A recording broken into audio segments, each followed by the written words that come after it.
You let one ant stand up to us, then they all might stand up. Those puny little ants outnumber us 100 to 1. And if they ever figure that out, there goes our way of life. It's not about food. It's about keeping those ants in line. That's why we're going back. Does anybody else want to stay? Let's ride!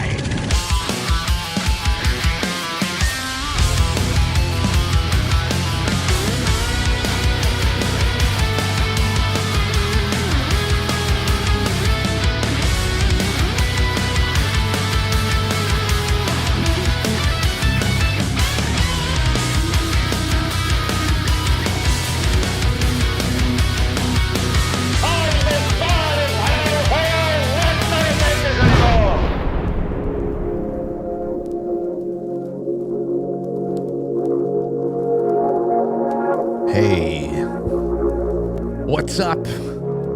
It's good to see you. It is good to see you here on a Monday night. We are dead set in the middle of the month. It is the 15th of December, 2025. We are 10 days away from Christmas. It can't be true, but it is. That's the way this cookie crumbles, my friends. So I just, we've got a great guest coming on tonight. It's been a while since Leo Zagami has been on. This might be his first appearance in 2025. He was going to be on like a month or two ago. Didn't work out, but it's all right. We recovered, and now he's coming back on tonight.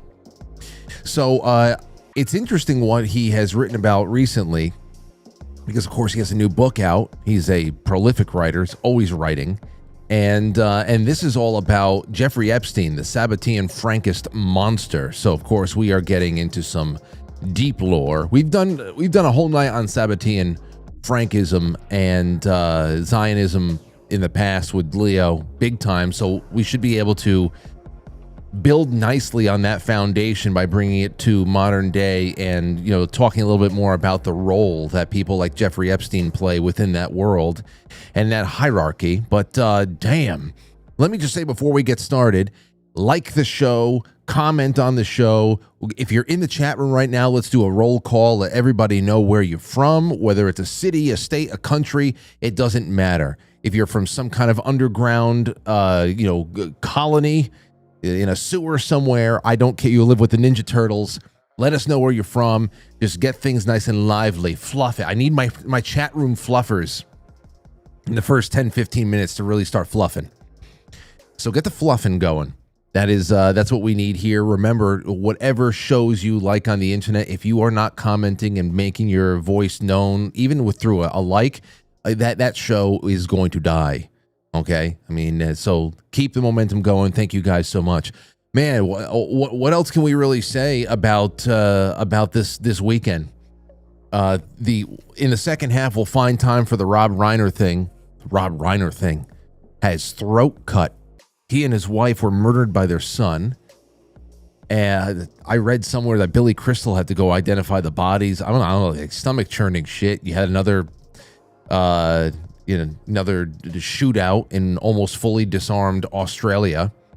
And regardless of what your theory on how it all went down, why it all went down, the perception game is always going to be the same. So maybe we get around to that. I heard that Candace Owens and Erica Kirk met in the latest episode of As the World Turns. So everybody just sits back with bated breath to see how everybody's wives are going to handle this. Just have to sit back and watch the wives work. And we'll see. We'll see what comes out of the rumor mill on that one.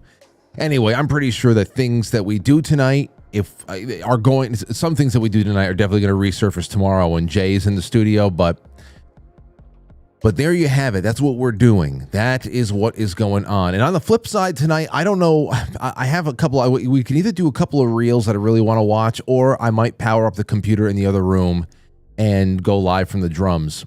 So that's that. That's what I'm thinking. But Leo Zagami, he is coming back tonight for a giveaway tonight. I'm going to give it away tomorrow night. So tonight and tomorrow, we are starting with an ounce of silver. Okay? Now tomorrow I'm going to add something else to it so that today it'll be the silver. Tomorrow it'll be joined with another prize. And then tomorrow night I'll give it out. That's all super chat. So you send a super chat in through YouTube, quite frankly, superchat.com, the Rumble Rants, or the Gold Pills. And you will be in the running. Another ounce of silver.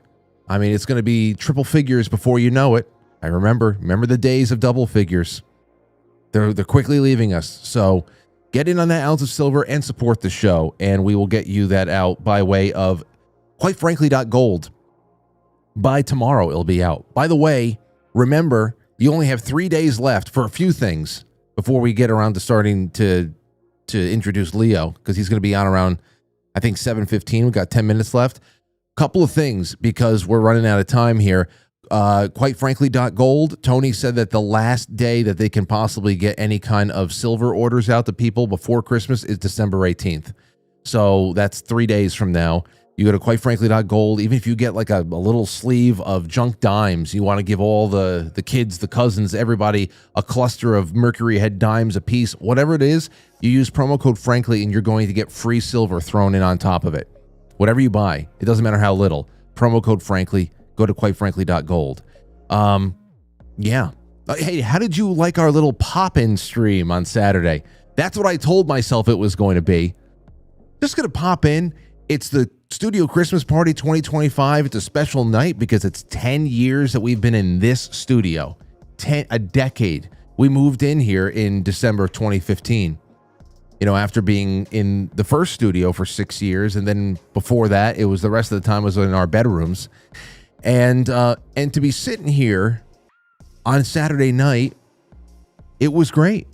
It was great. And of course, I thought I was going to be live for, I don't know, a half hour. I was live for almost 3 hours. I missed the party. Thankfully, I was filtering in people from the party, 4 or 5 at a time. Whoever was not on screen was sitting on the guest couch over here, so I got to spend time with people, and it was really wonderful. But I missed the whole party.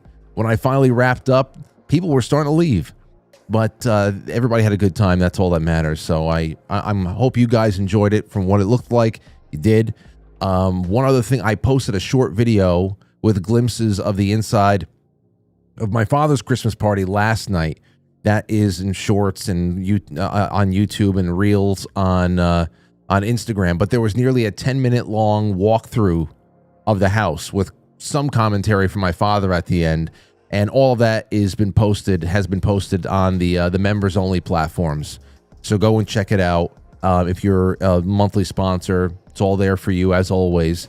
And And speaking of members only, what a cozy success the Eyes Wide Shut watch party was. And thank God that we did it, because Leo Zagami has written this not too long ago.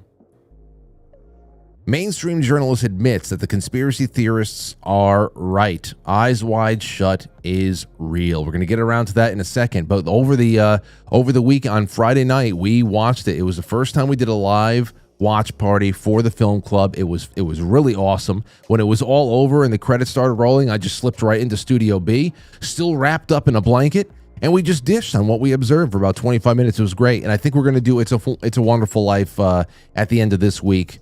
Hopefully before Christmas, but definitely before the year is out. But yeah, man, boy, the news never fails. Am I right? Never fails. The news cycle. It's when, this time of year we usually go and we talk about. At some point, I'll bring up the Christmas truce in 1914 between the British and German forces out in the battlefield, where they stopped killing each other for a little while and played soccer. And how that dream was kind of busted up by the distant sound of artillery fire, just starting to call everybody back from those little moments of peace that we carve out for ourselves in life, and call everybody back from those little sacred times that we have, and just come back to the battlefield, come back to the slaughter. That's what I feel like weekend's worth of news really is. And we talk about news cycles a lot. We're back with jihad. Jihad is back. And not to say it's not a legitimate threat, because it's been used as a tool. You don't migrate this many millions of people from incompatible parts of the world into the West and think that it's just going to be hunky-dory, and every tragedy that comes from it is going to be a false flag. It's just a recipe for disaster. Now, those disasters can be steered. It can be covered in certain ways. It benefits some. It ignores others. How exhausting. How exhausting. Really exhausting stuff. And tragic. Really tragic. We'll get around to it, though, because I'm sure you guys will have a lot to say, and I'll be reading those super chats and hopefully taking some calls in the second half. So let us get down to brass tacks over here. This is one of Leo's more recent ones, and it has everything to do with his latest work on Jeffrey Epstein. Sharon Waxman is founder, CEO, and editor-in-chief at The Wrap, as well as an award-winning journalist and best-selling author who realized in an article written today entitled "The Epstein Emails Show That Conspiracy Theorists Are Right, Eyes Wide Shut is Real," that what people like me have been writing about and denouncing for years is actually true. Here's a quote, "The shocking revelation in the trove of 20,000 emails from the sordid world of Jeffrey Epstein is not that crimes are being committed. The emails are disturbing at a deep level because what they reveal, validate, and in fact prove is that conspiracy theorists are right, that their theories of full-on corruption in the upper spheres where power lives are valid, that the Eyes Wide Shut cabal of political and financial interests married to sinister sexual deviance depicted in Stanley Kubrick's 1999 film is not in fact fiction, it is reality." In my latest book entitled "The Rise and Fall of a Frankist Monster," exposing Jeffrey Epstein and the most powerful Jewish sect in the world, I describe how Epstein's Eyes Wide Shut network was tied to an ancient, powerful, and secretive Frankist Jewish sect that originated from the 17th century Sabbatean movement, with hard evidence about the sect and how they infiltrated Freemasonry and the Illuminati, and are ultimately linked to the very origins of Jewish secularism, liberal Judaism, as well as more conservative factions of revisionist Zionism that are all tied to the creation of the modern state of Israel, who the late Canadian-born Israeli writer, public speaker Barry Chamish, I think that's how you say his name, called the Sabbatean state. Waxman added in her article that Epstein emails suggest, quote, "There is a widespread code among people with power and money who support one another." who support one another. They are pals no matter what side of the aisle. They are in the club no matter the sins of their members, transgressions that get contextualized, explained away, understood. And as I explain in my latest book, Epstein's email pals range across the landscape of the politics and trip across business, media, tech, academia, and society. And that Epstein's pedophile island was like Eyes Wide Shut when Tom Cruise finds that weird orgy mansion with masks and creepy rituals. Within the Sabbatean Frankists, there is a distinct tendency toward heretical rituals as they foster and encourage the overstepping and an inversion of established religious laws and rules to avoid the overtly subtle and theoretical. Instead, they turn everything into flesh and physical experiences with ritual acts among their members. So, they embrace antinomianism, the theological belief that individuals are freed from the obligation to follow established moral and religious laws due to divine grace. The last time that we had Leo on, it actually sounded a lot like it was accelerationism in a way, in a bid to be able to almost like force God's hand in triggering Armageddon. That's really what it sounded like, or whatever God they think that they're triggering into action. This view, derived from the Greek word against the law, suggests that salvation by faith alone renders moral and religious rules unnecessary or even a hindrance to true freedom. Consequently, Jeffrey Epstein and his main associate, Ghislaine Maxwell, encouraged their powerful friends to overstep and invert religious laws as they are seen as less important than the inner workings of their sect. And the inclusion of and expressed encouragement for ritualized sexual intercourse outside of monogamous relationships was always at the center of Epstein's activities, which went beyond the blackmail spy ring, as I explained in The Rise and Fall of a Frankist Monster. Doug Stanglin from USA Today described in early July 2019, how the search of his Manhattan townhouse turned up evidence of sex trafficking and hundreds and perhaps thousands of sexually suggestive photographs of fully or partially nude females. That's a quote. According to the indictment, in a locked safe, there were CDs with handwritten labels, young name, miscellaneous nudes, one girl pics nude, blah, blah, blah, blah, blah, adding that so many people tried to ingratiate themselves with him. That's another thing that we keep forgetting about. When they say that there's nothing here and we don't find any evidence of a larger network and what blackmail and what kind of business outside of one person's volcanic abusive appetites, which is essentially, like I said. Now, I know that the P. Diddy one, the P. Diddy thing that just came out on Netflix is largely a pet project of 50 Cent, who just wants to see this guy, individually get burned out. I don't know how much deeper it's going to go, if at all. But like I told you in one of our, I think it was the coffee stream on Friday, the reason why I wanted to watch it is because those docuseries really I like going back into the past, into my childhood, what things I remember going on MTV and VH1 and the headlines and hearing about this one and that one and gang wars and people getting shot. And I like putting new adult layers of understanding of what was really going on there, understanding the chronology. It makes it, I don't know, it just it kind of enhances my recall, and I like it.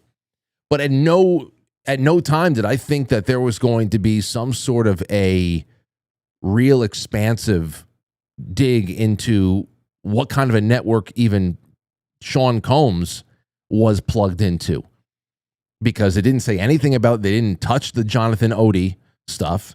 They didn't touch any of that testimony that was given about, Black Freemasonry and drug planes. Essentially, the types of inner workings, the kind of infrastructure that we see put together with Jeffrey Epstein, but he's just a little bit more on the finance, fashion end of things. Of course, there's also, we know that he was running guns. There's some sort of interest in genetic engineering. There's that. But on the Puff Daddy side of things, it's purely entertainment. But it seemed like the same kind of thing. Like how does one person really skirt all that accountability? Now, obviously he couldn't run forever, but he only got 50 months if he's going to serve with time served. If he goes the full term, who the hell knows?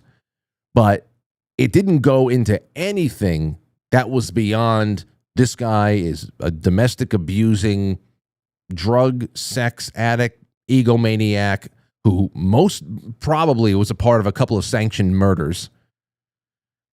But outside of that, it was all focused on this one guy, on this one insane guy, which is ridiculous to some degree, to be able to operate on that level like that for so long without there being some kind of camaraderie with others. Just like it's ridiculous to hear Cindy McCain talk about Jeffrey Epstein skirting the law for so many years in full view of her husband and all of his friends, John McCain, and wondering aloud, I don't know why everybody was so afraid to go after him.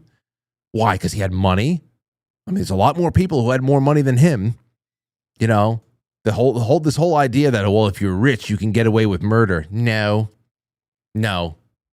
you got to know the right people to get away with murder. Anyway, that's what we're talking about here. The Rise and Fall of a Frankist Monster. That is the latest from Leo Zagami. Leo Lion Zagami. And that's what we have here. We're going to welcome him back. Welcoming him back to, Quite Frankly, Leo Zagami is an author, a researcher renowned for his multi-volume Confessions of an Illuminati series, where he exposes secret societies, the New World Order, and occult influences based on his not only former involvement, but continued research. Leo, it's so great to have you back. How's everything been? Oh, well, it's been great. Since the last time we talked, I published the last installment of my Confessions, Volume 12, dedicated to the Jesuits. And now I am out with a book instead dedicated to Jeffrey Epstein and the rise and fall of a Frankist monster, exposing Jeffrey Epstein and the most powerful Jewish sect in the world, giving a unique perspective to what everybody is talking about, because for the first time I was kind of drawn to really bring out the anthropologic, religious, rather than other aspects of Jeffrey Epstein and his associates, mainly also, of course, Ghislaine Maxwell. Both Ghislaine and Jeffrey came from a very similar background. These are Eastern European Jews who, of course, were prone to have been influenced by the Sabbatean Frankist heresy, which, as you outlined in the title, also is associated with what we commonly refer as the eyes wide shut scenario depicted by Stanley Kubrick in his last film, that, by the way, has, I think, 20 minutes missing that we would all like to know what they were all about. But in this book, I bring out Jeffrey Epstein unseen role, which is not only working, for example, with Mossad or working with the CIA, the FBI, the MI6, but actually these agencies working for the Sabbatean Frankists and building up Jeffrey Epstein as almost a construct, which then gets out of control at one point. It's like they built their own Frankenstein monster. Oh, yeah. I have this cover with, of course, Jeffrey Epstein, and it's very clever. Very, it's very clever. You just opened up with something there about the spiritual aspects of Jeffrey Epstein and Ghislaine Maxwell, and that's one thing that I was always on the lookout for, and I always ask this of people. Are those who are in business with the real movers and shakers in the world, how spiritual really are they? Is it all geopolitical? Is it just about who can grease whose palm and make a little bit extra money and be in with an in crowd? So what are we talking about? Is there a spiritual profile to Jeffrey Epstein? Is he that kind of a guy? Well, spirituality can be something that brings you closer to God, or can brings you closer to that dark side of God we commonly refer to as Satan. So I would say that Jeffrey Epstein and Ghislaine Maxwell were definitely followers of a dark branch of Judaism, which is seldomly discussed even by rabbis or by historians within the Jewish world, because still to this day it kind of stains the Jewish world, which tries to, of course, forget how they got to this point. And I want to explain. Today, in here in America, in the United States, 80% of Judaism follows so-called Reform Judaism. And then within even the Orthodox branches, we have Reconstructionist Judaism. And these forms of Judaism are very distant from classic Judaism. In reality, like Rabbi Marvin Alterman, the late Rabbi Alterman, said, there should be only one form of Judaism, and that's it. So anything that differs from the Sinaitic laws, the 613 Mosaic laws that are prescribed and often followed by the so-called Orthodox Jews, are the essence of Judaism. But even the definition Orthodox Jews is a forced one, because, like I said, there was no definitions until the Sabbatean Frankists came in. And for those who don't know, for your audience who might not know what I'm talking about, because the subject still to this day, I mean, there is very few books that talk about it. Even in the academic Jewish world, there was Gershon Scholem, the very important historian. More close to us, there's been maybe a couple of other people who have tried to discuss this subject, but it's inconvenient, because once you stay in a rabbinic school, the stain stays there. And it's almost like, for example, a cardinal or a pope will not talk about his predecessor because maybe he comes from the same apostolic lineage. So, as you know, I've always been exposing most of my life the Vatican. I've been exposing also secret societies connected to the Vatican. But the Sabbatean Frankists at one point become part of the Vatican, because Jacob Frank, who himself claimed to be the heir of this Shabbatai Zevi, he was actually from a Catholic territory that we call Podolia, or today's Ukraine and Poland and all those areas. And in those areas, the Sabbatean heresy of this guy Shabbatai Zevi were quite popular. Shabbatai Zevi in the 17th century was actually followed by almost half of the Jewish, if not more, of the Jewish population. And it became a sect only when he himself then was forced by this Ottoman Sultan to convert to Islam, which of course prompted a lot of people to abandon it. Having said that, I'm just laying down the premise, because these groups, these sectarian Jewish groups, have been extremely influential for all the secret society, the Theosophical movement.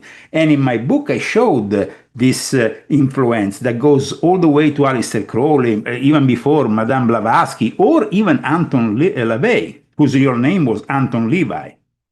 We did a whole show on Sabbatean Frankism, and what I'll do is I'll make sure that show, because like you said, it's a lot of information, absolutely. And it's a necessary foundation. I'll make sure that I'll go back and I'll dig that out, and I'll put the link in the description if people want to go back, because what it came down to was, I remember you saying that this was it was an inversion that largely took Orthodox Judaism and wore it as a mask, and that it was described as almost like an accelerationist death cult. Well, not only word as a mask Orthodox Judaism, but also became a movement that, for example, in the Ottoman Empire was known as the Domé, and was as a mask Islam. Or when Jacob Frank went back from Thessaloniki to Poland and Ukraine.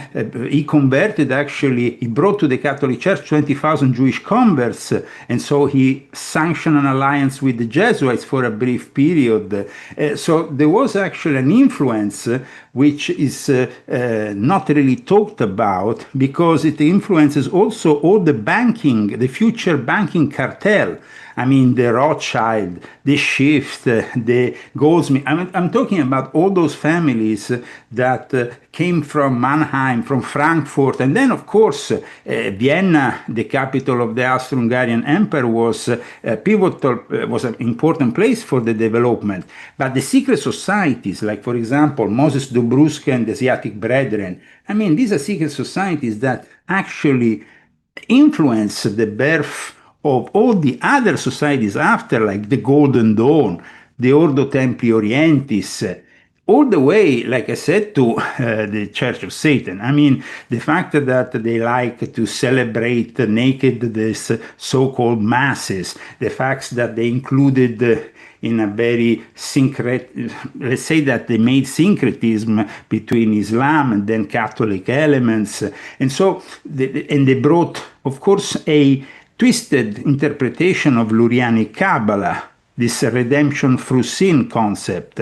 So the more you sinned, the more you practice everything that was not really traditional Judaism, because eating pork on the holy days, or sleeping with many women in an orgiastic setup, wife swapping between rabbis. I mean, this whole thing was debauchery, but also there is the eyes wide shut element, which comes once these secret societies that were launched and promoted by the Sabbatean Frankists started, like the Asiatic Brethren, to promote this also for non-Jews.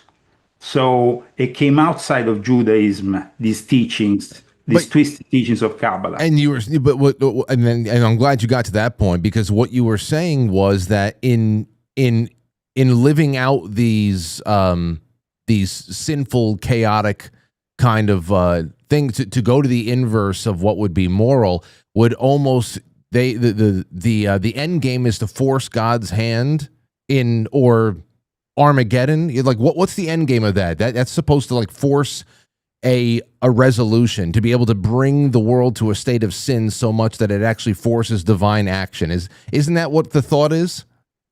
Yeah, it's like indulging in something that is the opposite, like in Satanism, in the Christians who celebrate a satanic mass. We see the traditional mass that is then turned around completely, the prayers which are reversed, so it becomes demonic. There's a similar process here. Now, the emphasis is on the dark and demonic powers that are known in the Kabbalah as the klipot, that are naturally ingrained in every man's constitution and oppose each act of salvation. But there is also an integration of those, let's say, esoteric and alchemical tendencies that we saw in people like Aleister Crowley, who, of course, manifested them outside of Judaism. Let's say that what we have seen with the sexual magic and Aleister Crowley, that then became very popular later on in the 60s, and of course was popularized all the way till now by what we commonly refer as New Age. It was really launched by these people within Judaism that Shabbatai Zevi first, Baruch Russo, who was an intermediary between him and Jacob Frank, they were, of course, presenting themselves as messiahs. This will never happen if the Jews will have probably accepted Jesus as a Messiah 2,000 years ago. I know that this is a very controversial claim I'm making now, but in reality, if, for example, theoretically, Jesus was accepted 2,000 years ago, then there was no reason for accepting another Messiah. Because the Jewish people didn't accept the other Messiah, they were more prone, let's say, to accept these false prophets. Now, we know that even in the Christian world, we had false prophets that presented themselves as, the new Jesus of sorts, or the incarnation of the Holy Spirit, and created their own sectarian realities. We had sectarian realities also that were based on concepts which, of course, were initially promoted within the Puritan world. For example, the fact that we have today Christian Zionism, and we have, of course, Jewish Zionism, because that's usually recognized as the first form of Zionism. Well, in reality, in my book, I explain that Zionism was initially a construct put together by the Puritans at the time of Oliver Cromwell, the Puritans that went on the Mayflower, and then, of course, this guy called Manasseh ben Israel, and those Jews, often known as Marranos, were forced into Christian conversion, but were continuing to practice Judaism in secret.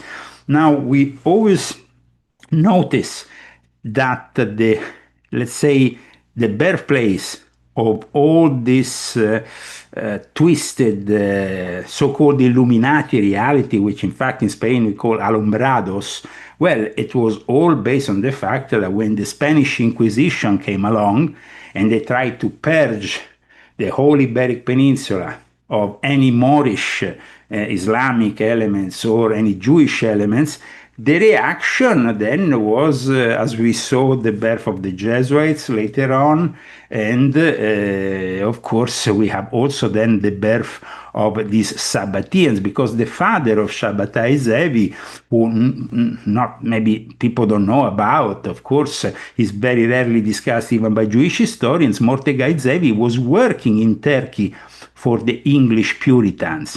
So these English Puritans wanted the Jews to go back to Israel, but first of all, they had to accept them back in the British Isles, because the Jews had been kicked out of England, Scotland, Wales, Ireland, the whole of the British Isles.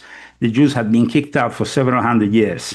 It was only with Oliver Cromwell that we have to also remind our viewers, was the only part of the English history in which we have a republic, because the king was beheaded, and Oliver Cromwell took control of Great Britain, calling it the English Commonwealth. And in that moment, they got the Jews to come back to England, but that was supposed to be only the first. Let's say the plan was to bring them back to England and then bring them back to Israel. So you see, all this created the premise for then bringing them with the Balfour Declaration, the Sykes-Picot Agreement, and everything that came and then manifested into the foundation of the State of Israel, which in this book I call the Sabbatean state, like my late friend Barry Kamish used to talk. Oh, a quick clarification, then I want to bring up a question about Jeffrey Epstein. Yeah.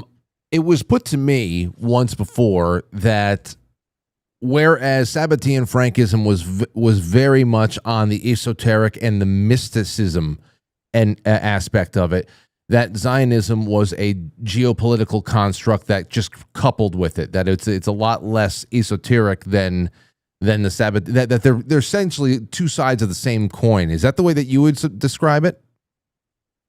I don't understand what's your question.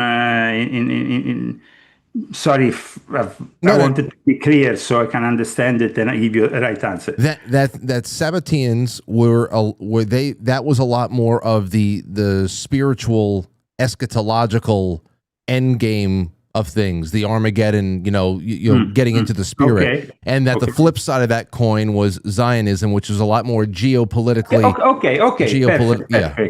Absolutely.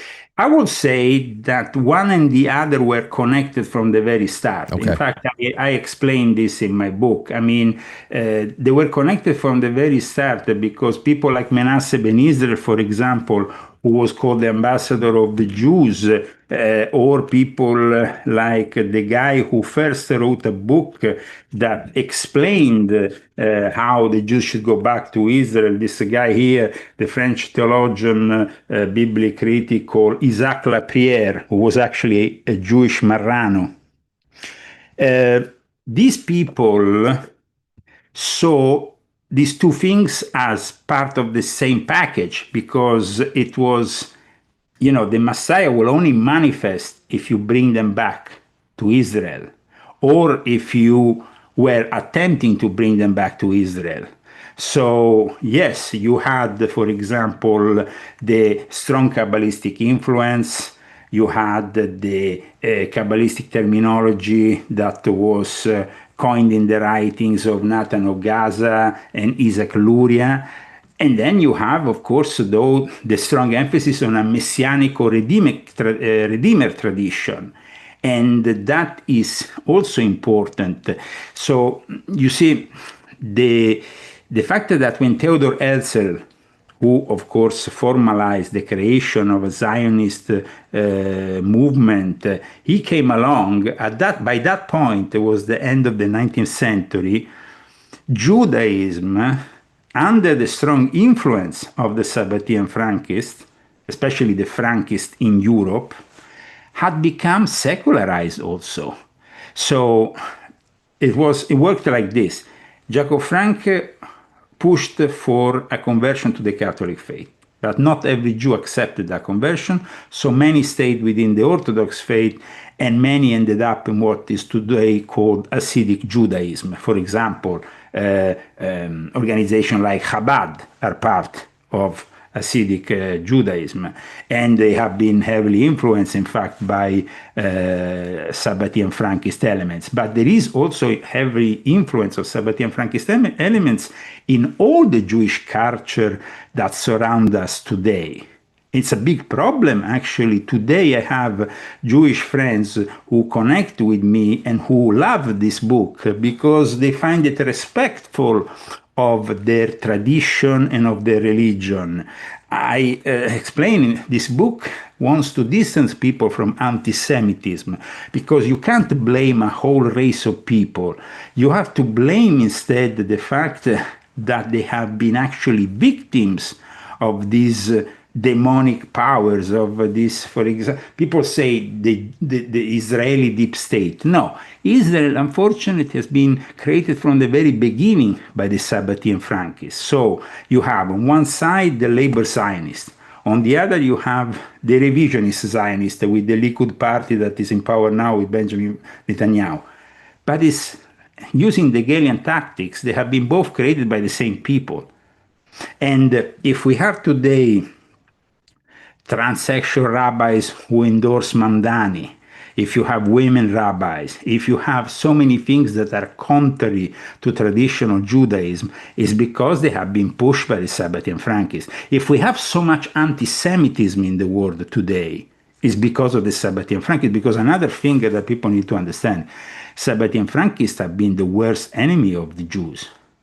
They were even behind Nazism and the rise of Nazism. Well, Leo, there's one thing that's very evident right now, especially when it comes to, I mean, you think about this latest bloodbath in Australia or wherever they pop up.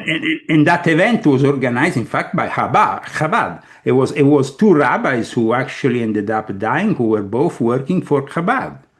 Well, in just in that respect, it's just like when you think about all what has been done to even just the first world, when you think about the cultural subversion and how multiculturalism is on the face of it just very dangerous for all people. I mean, I almost feel the Islamic elements that were there when they say inspired by ISIS. Well, ISIS, like I explained in volume 10 of my confession, is mostly driven by Western powers, and they unleash these mercenaries of the New World Order when they want to create more chaos. Because that's what they're doing now. Absolutely, and in the process, they gladly sacrifice everyday Jewish people. Well, of course, and that is very sad. That's very sad. I mean, we just saw, for example, the killing of a Jewish film director, also actor that everybody loved. But I mean, he was a secularized Jew who did the bar mitzvah, but he never really practiced Judaism. And when he had to actually face his own problems with his son, who was a drug addict, who was afflicted by many psychological problems, because he didn't have that Jewish traditional element, he didn't manage to actually give him the solution, and he ended up with his throat slit by both him and his wife, which is a tragedy. Yeah, well, let's get to. I want to make sure that we spend a good amount of time on Jeffrey Epstein, because this is what the book is really about. So, with someone like Epstein, I mean, we were just watching Eyes Wide Shut over the weekend. So I have a follow up to that, but we hear about the blackmail, we hear about weapons dealing, we the interest he even had with genetic engineering. Is there anything that we need to know from your end outside of that would help us better understand the role that characters like Jeffrey Epstein play in this world? Absolutely. Yeah. I mean, Jeffrey Epstein was a construct of this Sabbatean Frankist.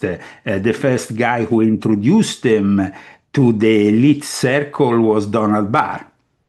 Donald Barr, in reality, was a Jew converted to Catholicism in a later age, which is typical of the Sabbatean Frankist. And so he then brought up the future head of the DOJ, William Barr, in the Catholic faith, but he actually was a Jew that came from a town which was in Eastern Europe notoriously affected by the Sabbatean Frankist heresy. And then Donald Barr was the guy who wrote that insane, if we can say insane, book that it was called Space Relations, where you have pedophiles from outer space. I mean, it's a book that was actually published a year before he gave him a job at the Dalton School, without him being, having a PhD in mathematics or science. So, I mean, he gave him the possibility of teaching a school without the proper, you should have, if you are a professor in a school, you should have a degree at a university, something that Jeffrey Epstein didn't have. But because he was part of this sect, and you can only become part of this sect from a bloodline.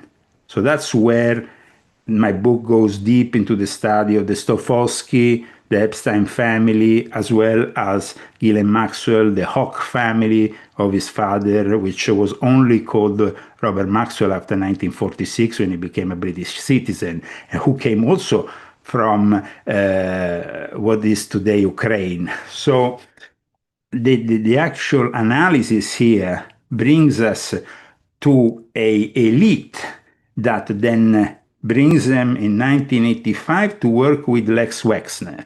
Lex Wexner gives him this building in New York, filled up with cameras and everything, and starts working with Lex Wexner, of course, who then will found the study group known as the Jewish Group, which is is an elite Illuminati group within the B'nai Brit, where you had Les Wexner, Charles Bronfman, Edgar Bronfman, Max Fisher, and you had people like Steven Spielberg, and also people like Ronald Lauder. Now, Ronald Lauder is particularly important. Estée Lauder Cosmetics Company is one of the sole heirs of this company, and he's still alive and kicking.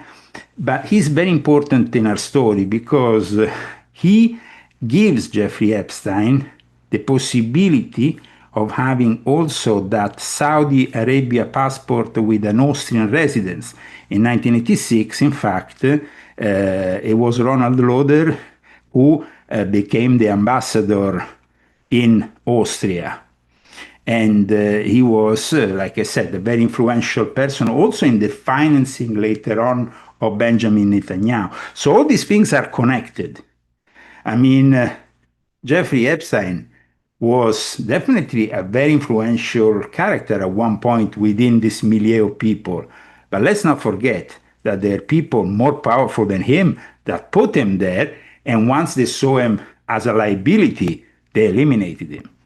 And okay, so then that's the individual role. Now, what about big picture? In the end game, what was Jeffrey Epstein or characters like him working toward? Like, what is the ultimate mission that needs to be accomplished? Is it, again, geopolitical, or is it a spiritual, sacrificial one?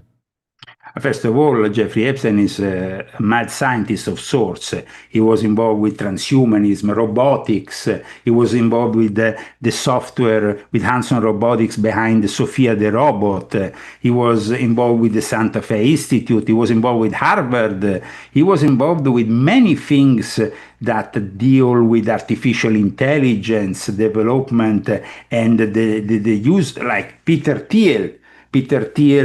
Who was, of course, his background is from Frankfurt. We never have to forget that these people are all connected with the legacy of Jacob Frank. Jacob Frank, in the last years of his life, constructed his court in Offenbach, which is in the outskirts of Frankfurt.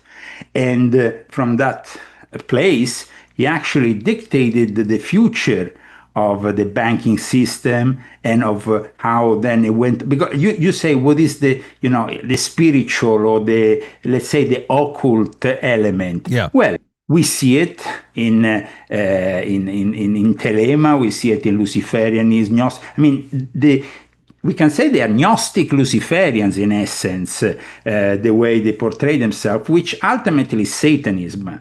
They are giving themselves to dark forces so they can have benefits.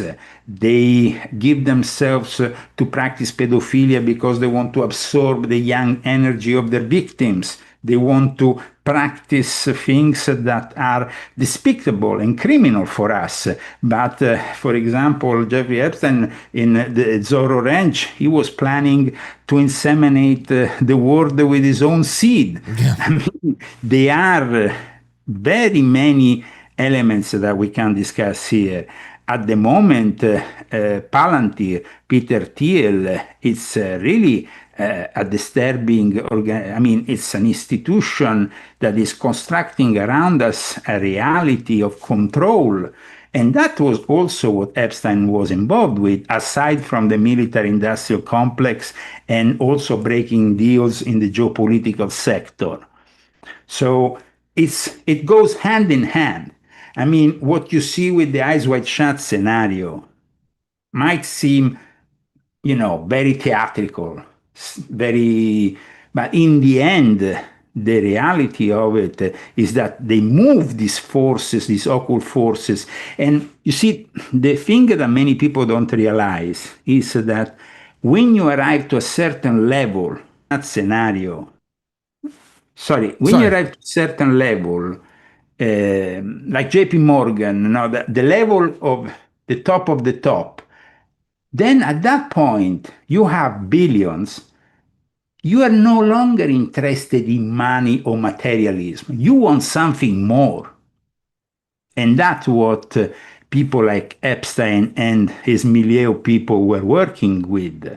So it's not only simply materialistic stuff they're interested in. They're interested in alchemically crafting the future of mankind. Yeah. Like I explained in my book, this elite has been involved in rituals that have transformed the future of humanity. And the last ritual, I call it the fifth ritual, is about integrating and uploading all the human consciousness and our experiences into the AI, and at that point making themselves immortal in a kind of a matrix scenario. I remember the cyber Satan. We were talking about that with you. Absolutely. Well, let me, because now I have another big picture question now that you brought up Benjamin Netanyahu. But before I ask that, like I said, we just watched Eyes Wide Shut with in a watch party with some of my sponsors on Friday night. And in the movie, of course, when Dr. Bill sneaks into the party, and he's there right when this ritual is getting kicked off with the red coat there in the center and all the women and all that, the masks.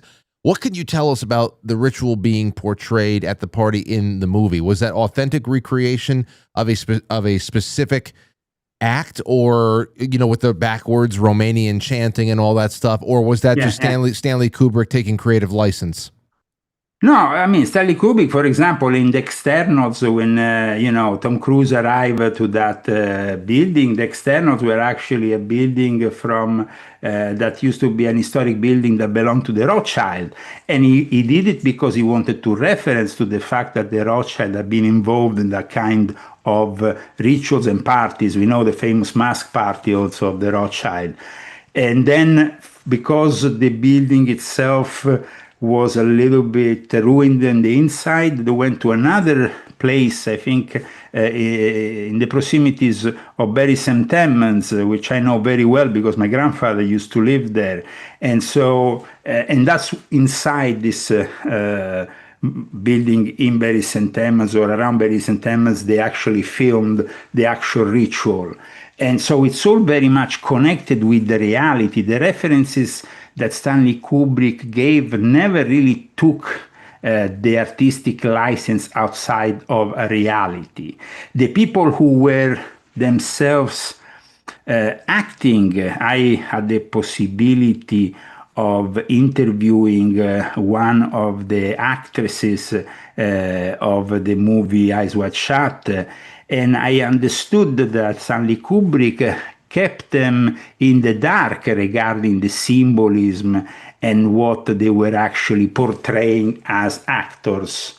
So Stanley Kubrick knew exactly what he was doing. And he was not so he was lifting the veil. What we say, in the esoteric tradition, you say lifting the veil of Isis. Mm-hmm. It's a very clear reference. It's not just any kind of reference. And the fact that, for example, the Grandmaster, let's say, the guy who is sitting on that chair that has the symbols of the Scottish Rite, because it's clearly a reference to the 33rd degree of the Scottish Rite, though I doubt that the Scottish Rite, within the Scottish Rite, if not some irregular, maybe branches have ever practiced that kind of thing, but they were definitely connected to rites of Freemasonry, people who then went into that kind. They always recruited, let's say, from Freemasonry to then go into that kind of scenario, in that ritualistic scenario.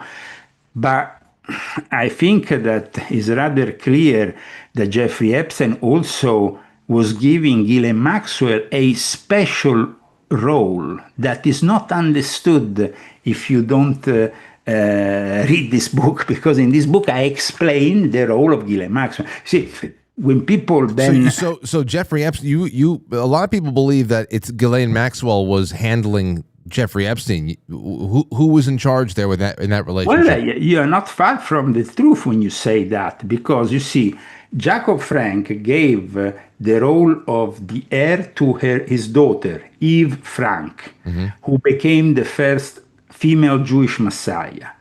The role was the role of the Shekinah, and is a specific role also in the esoteric tradition. Now, Jeffrey Epstein believed that Ghislaine Maxwell was his Shekinah. So Ghislaine Maxwell was the naked figure that people had to worship within the ritual, with all these girls being the choreography who worked together. So still today, for example, like I explain in my book, Ghislaine Maxwell has been moved to a low-security prison where when she goes and does her meetings with her elite friends, she goes to the chapel on her own with her elite friends in jail. And she's the captain of the softball team, too. I heard that she plays a lot of softball. That's what we get in the news, that she's very active with all the sports programs out there. I have a big picture question for you that I can't wait to hear the answer for. Mm-hmm. Recently, I think it was back in November, I saw there was this independent, this journalist had met up alongside of Benjamin Netanyahu. I forgot where he caught him. He was in some kind of a government building, probably in Israel. Yeah. And he asked Benjamin Netanyahu what he was reading lately, like what book was he reading. Okay. And Netanyahu made the comment, he said that he was reading a book by some author about the battle between Israel and Rome, and how, and he said, and how we lost to Rome. But then he made a comment, he said, and I've been studying it because we need to win the next one. And I said, you need to win against Rome the next time around, huh? I said, I wonder, now that you're on, what do you think the new Rome is to Benjamin Netanyahu? Because it's not Gaza. What do you think the new Rome is? No, Rome is always Rome. Rome is always the Vatican. That's what he means? I mean, Jacob Frank, his actual fixation with Rome brought him to then call his followers the Edomites. The Edom were these people which he saw as, and then the fact that he pushed them to convert to Catholicism, but in reality to infiltrate Catholicism, because then at the same time he was dealing also with the Russians and the Orthodox Church. So he got even arrested by the Inquisition at one point because of what he was doing. And let's not forget that for the first time, thanks to Jacob Frank, then all his main followers who became Catholic often assume the surname of very established royal or aristocratic noble families, because when you converted to the Catholic faith, he will always put as a godfather a member of the aristocracy, and then these Jews who follow the Jacob Frank will take on that surname. At the same time, so then they will nobilitate themselves. That's how, for example, Moses Dobruska became Schonfield. They became all people with titles. The Rothschild didn't stay Jews in the common way. They became nobilitated in Vienna. Then they became nobilitated also in England and became involved with the English aristocracy. So, and like I explained, to this day, we have the leader of the Sabbatean Frankists went to visit Donald J. Trump last May in the Oval Office. I can show you his pic. You will say, who is this guy? Well, he's a very influential guy. Do you recognize him? It's kind of blurry there. Oh, okay. Do you know who is this guy? No, I actually do not know. I mean, his name and his title are right there underneath it, but who am I looking at? He's the CEO. He owns Ferrari, Chrysler, Jeep. Basically, he's one of the biggest names in the automobile industry. He owns The Economist, which he has just recently bought from Jeffrey Epstein's friend Linda Rothschild. He's the guy who owns the car industry, but also he owns a Juventus soccer team. And he went with the Juventus soccer team in the Oval Office. And Trump himself said he's a member of a very important dynasty. So you see, one thing also that my book shows is the people that nobody talks about. The people like this other gentleman who, David Rockefeller, defined this guy as the number one expert in economy in the world. You never probably ever seen this guy. No. And this is what we all basically assume, that that the real people who are pulling strings, you know, we have all the George Soros types, but even those can be middle managers compared to the rest. Well, the grandfather, for example, of John Elkann was Gianni Agnelli, who was the lover of Jacqueline Kennedy. The guy who I just showed you was advisor to the Kennedy family, as well as Lyndon Johnson and many others. I can make you a list of all the advisors of the White House from the end of the 1940s, the establishment of Israel till now, and they're all Sabbatean Frankists. Well, okay, so then right there, because the last time you were on, we spent a lot of time on, because of course, the Confessions of Illuminati 12 came out, and that was all really focused on the Jesuits. Yeah, And the Jesuits are linked though with the Sabbath. and so let's talk about that with hierarchy, because when we were talking about that, it seemed like the Jesuits were essentially peaking above all other people. So when you take Sabbatean Frankists and Jesuits, who is the head honcho? Are they partners? Is there they are partners? For example, this other guy who you find in the Jeffrey Epstein little black book, one of the two black books. You have probably never heard of him. Tiberto Rui Brandolini. You never heard of him? No, course. Never. Yes, but he's related to this guy, and his family owns a couple of big palaces in Venice. He's part of the black aristocracy who merged, and he is a direct relative of the Rothschild as well as the Elkann and the Agnelli. They're all related. Jacob Frank says you have to infiltrate the aristocracy, the noble families, the royalty, and you have to marry into them. Then at that point, you are part of the establishment. Nobody can kick you out. So then what do you think about, I know that this is not too far, well, maybe it is too far off, but let me ask you about this. Recently, because we talk about Jeffrey Epstein, there's another character in the news, I'm sure you've heard of him, but Sean Combs, P. Diddy, Puff Daddy. Yeah, sure. Okay, well, we were speculating a lot about how he was probably running a similar operation, just in different, another industry, a little bit more music related, not finance whatever, with similar protections that Jeffrey Epstein had, because how can you be at it at that level for that long doing what you're doing without some protection? But of course, the trial and the Netflix documentary, they never really went anything farther outside of this guy was rich and abusive to women. And, that's why I didn't even bother watching the Jeffrey Epstein documentary on Netflix, because I knew that they weren't going to give us any of the good stuff. What do you think? Do you think that this is another example of that kind of operation where Sean Combs, Puff Daddy, is plugged into that protective network, at least for a time? Or, I mean, he's still alive. He's still out there. It's not like... Sure. So what do you think about that in comparison? Well, okay. You know that I published a book, volume 8 of my confessions, that focus on the entertainment world.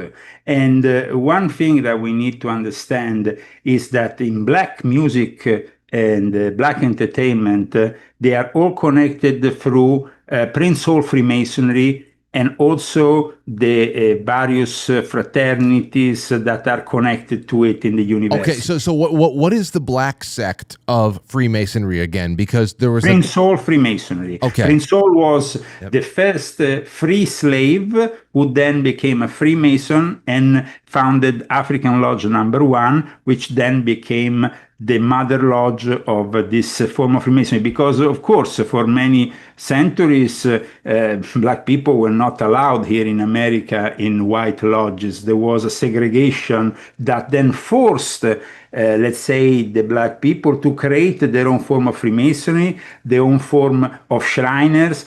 Everything that you see created by white, let's say, Freemasonry was then imitated by black Freemasonry. At one point, though, in the early 90s, or the 1990s, so not so long ago, the United Lodge of England finally stepped in and said that you need to recognize these black lodges and you need to end up this separation. So now, for the first time, in each state in the United States, you have a Prince Hall Freemason lodges, Freemason Lodge, a Grand Lodge, recognized by also the regular, so-called regular lodge, which is the one. And of course, now the regular lodges don't segregate or don't make a difference and usually welcome black people. So, but there is a thing I noticed, that the Prince Hall Freemason Lodge still, to this day, tend to have created a lot of irregular offshoots that become at that point uncontrollable. And those are the ones, for example, that killed Michael Jackson, with the black doctor of Michael Jackson, who was part of one of these irregular factions, which become more like the Illuminati, let's say, out of regular Masonic jurisdiction control. Yeah, there was this one character I was waiting to see if they're going to bring it up. And Sean P. Diddy is within that environment. Yeah. Okay. All right. But yeah, because there was somebody out there giving testimony behind bars that never really made it into any documentary or anything that was saying, listen, while I was there and while I was he was a sex worker, but he was talking about how P. Diddy was a member of the black sect of of Freemasonry, and that there was so many different elements that it was Epstein, but just tailored for the entertainment industry. Yes. I was wondering. But then there is a point of contact there. Yeah. Because when you go into and here you have to be a Masonic historian because it becomes too complex. So I don't want to, start mentioning a bunch of names. But when you go in the history of Freemasonry and then the history of these various secret societies, you understand that the Sabbatean Frankists were able to create offshoots and groups that connected even with Prince Hall Freemasonry. For example, also I explain in this book also how they were in Prague, the lodge that inspired the creation of the Bohemian Club here in San Francisco. And that Bohemian Club means not only, Bohemian, but it has actually a connection with that specific region, the Bohemian region. So, and then you have other connections with other groups. So the word of Freemasonry and the word of the so-called, what we define commonly as the Illuminati, is all interconnected, the various mystery schools. The first guy who practiced sexual magic in the United States of America was a black person, Pascal Beverly Randolph. You just go and check on Wikipedia, and you're going to see that Pascal Beverly Randolph, though, was also a very good friend of Abraham Lincoln. And he was actually in the White House doing sciences. And so there is a connection here that not many people know about. And in fact, then there was a Sabbatean Frankist called Treblich who then called himself Ignatius Treblich Lincoln, who became what I define in this book as an international man of mystery, because he was a Jew from an Hasidic Sabbatean Frankist background in Hungary. Then he became an Anglican priest. Then he became a British politician without even being a British citizen in parliament, and then ultimately ended his life as a Buddhist monk. So imagine how many transformations. So Jeffrey Epstein is part of that tradition. Okay. And now here... And Robert Maxwell was his mentor. Okay. So that's always a subject that people are always debating. Who was controlling who, and to what degree was there a partnership? Now, I have a question that gets a little bit more into. There's a lot of taboos that are being broken right now. A lot of things that were previously verboten that you could not speak about. People are talking about it. Sabbatean Frankism is a part of it. Zionism is a part of it. Yeah. Undue international influence from the Israeli state, and who's leaning on who, dual citizenship, all that stuff that has always been a concern, but there was a lot less freedom to talk about it. It's becoming a little bit more widespread of an observation. But here's one thing that is still a little bit hot and controversial of a topic, but again, the taboo is breaking, and that is the acknowledgement of what they call the Great Replacement, and but it goes back to Richard von Coudenhove-Kalergi and the Kalergi Plan. And I want to ask you about what you can tell us about strategic population replacement in traditionally white Christian nations that is really accelerating to ways that there's no other ways to explain it away. In fact, first we were being told that there was a population boom and people need to stop having children, and now we're starting to get articles like this one over here from The Guardian that says the facts are stark. Europe must open its doors to even more migrants or face its own extinction, because there's actually a population collapse. So the people who are telling us stop having kids, there's too many people, are saying, well, there's no more people. There's no more Europeans coming in, so we need to just flood Europe with, the third world. So I think that all of the time for lying is out, and I wanted to know what you can tell us about population replacement as an actual planned agenda?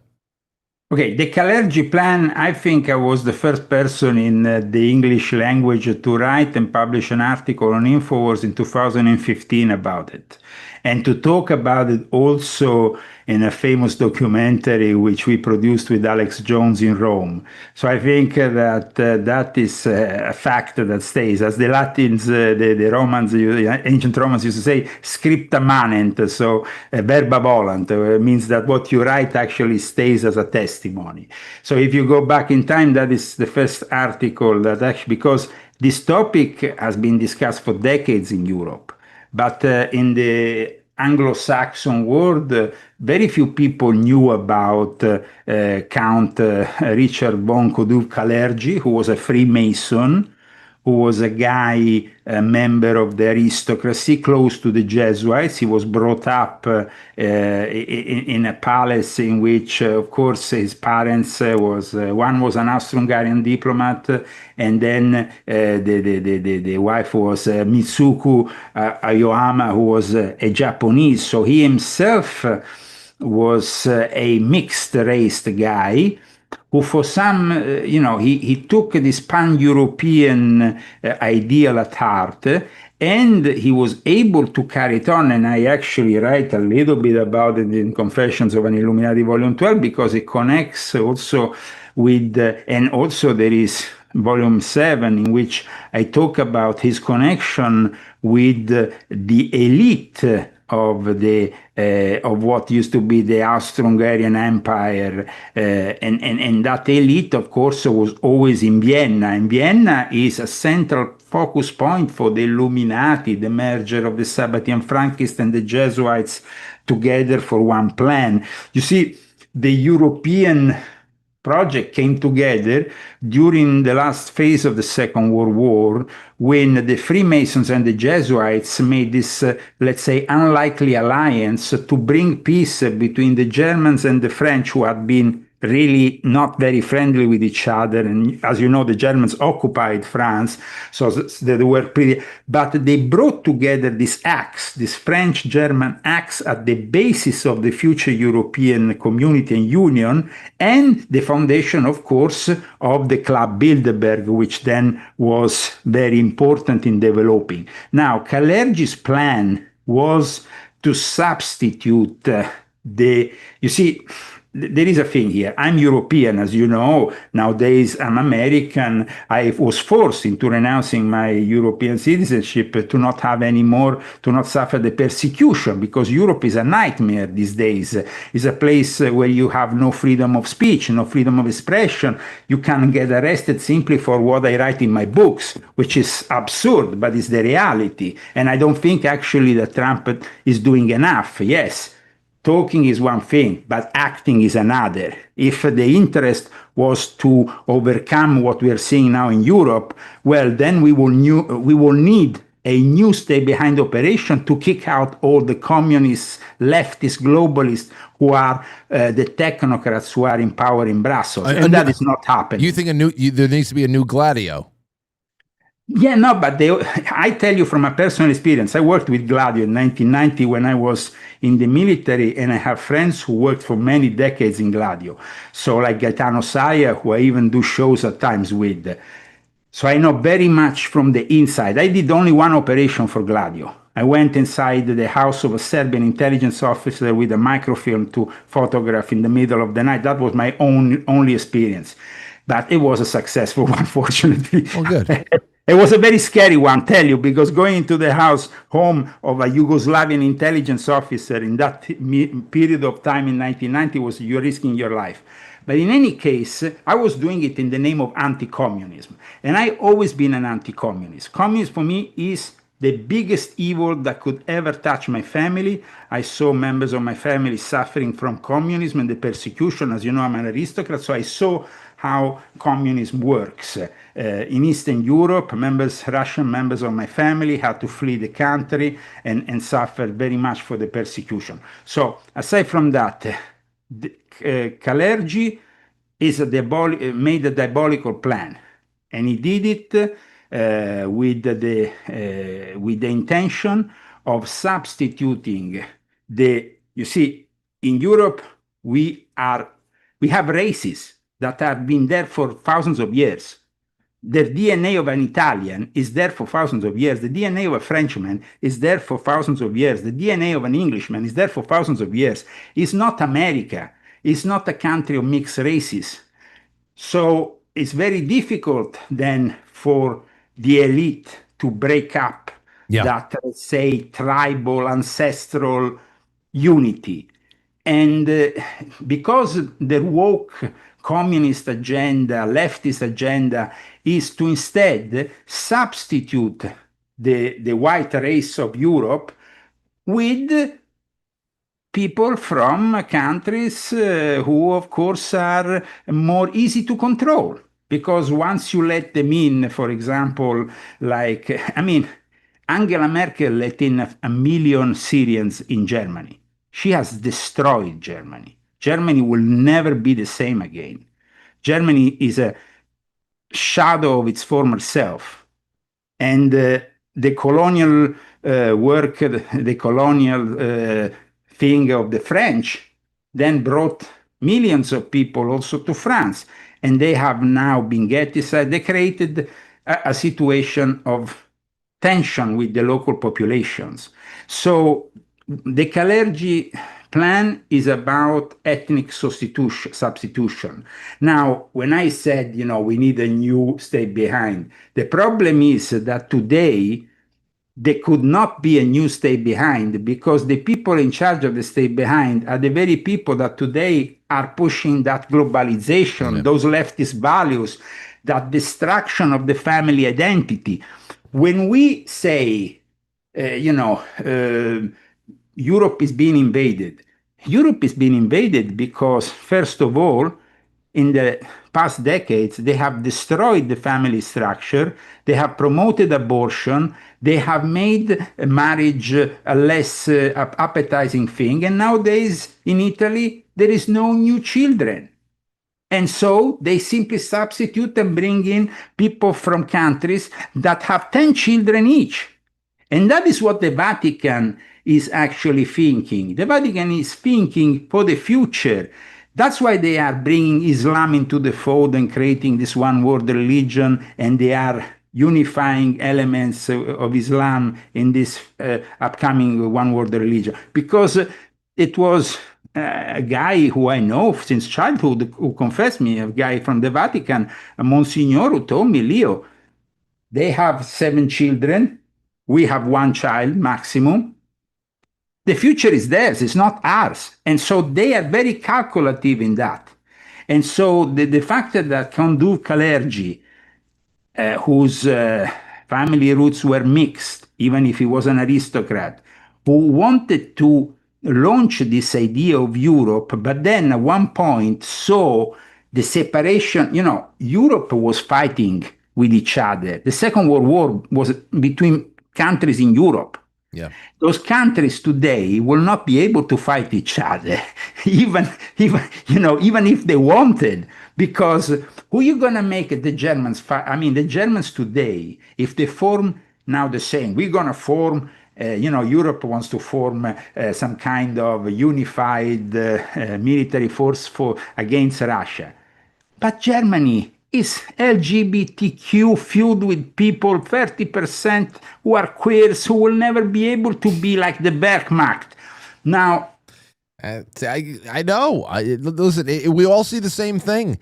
It's incredible. I mean, we can go deeper with this one. I just wanted to see what you thought, though, because that was something you couldn't. If you said, well, it seems like there's a replacement going on. Up until recently, you were shunned. Yeah, and they were saying, I myself was, when I was talking about the Kalergi plan or talking about such things 10 or 15 years ago, people will watch me like, I know. They say it's an alarmist form of racism. It's like, well, listen, It's real. And the people who are calling me racist are actually celebrating the change for some reason, which makes it a little strange there. Anyway, you know what? But actually, one thing I want to add. Yeah. Count Kalergi, his plan and the future of Europe will not have been possible without Otto von Habsburg.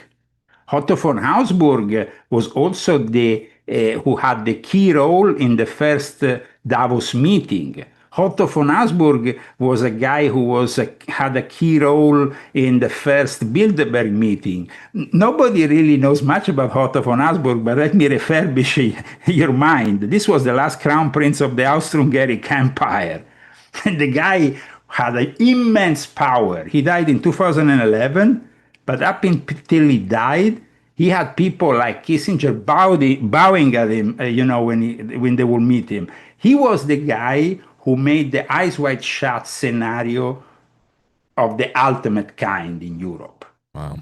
And this is another reason why people have to buy the Confessions. And he was the sovereign of the Order of the Golden Fleece, which is a very powerful order to this day. Do you go back to the 19th century? Because in America in particular, because that would be something I'd like to do with you one day for another show. There's a lot of alternative theories as far as what Abraham Lincoln was facing as president in the 19th century. You know, I look at it from a constitutional standpoint, sure. And I actually credit Lincoln with a lot with the destruction of what used to be the American Republic. But there are people out there who said, Frank, he was up against forces that is not very publicly known. That it was one of those situations where if you didn't bear down, I don't know, there's going to be essentially secret society stuff. And I was wondering if the Jesuits. See, okay, so then we're going to talk about that one time, because I have my thoughts and opinions, but I'd like to know if there's anything largely unknown about the Gilded Era, the Gilded Age in the United States. Hey, last thing before I go, of course, I would love everybody to go and buy your book. Oh, Leo Zagami. So much. My latest book.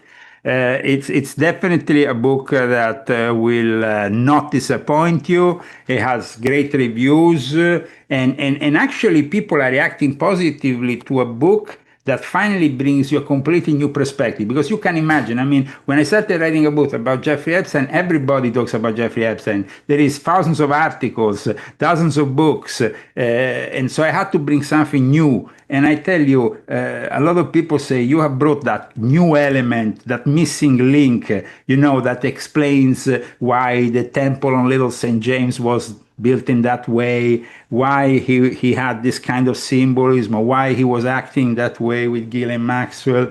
And so I'm glad that you gave me the possibility today to also partially talk about it here on your show. Well, listen, anything you publish, I have to imagine it wasn't going to be ordinary.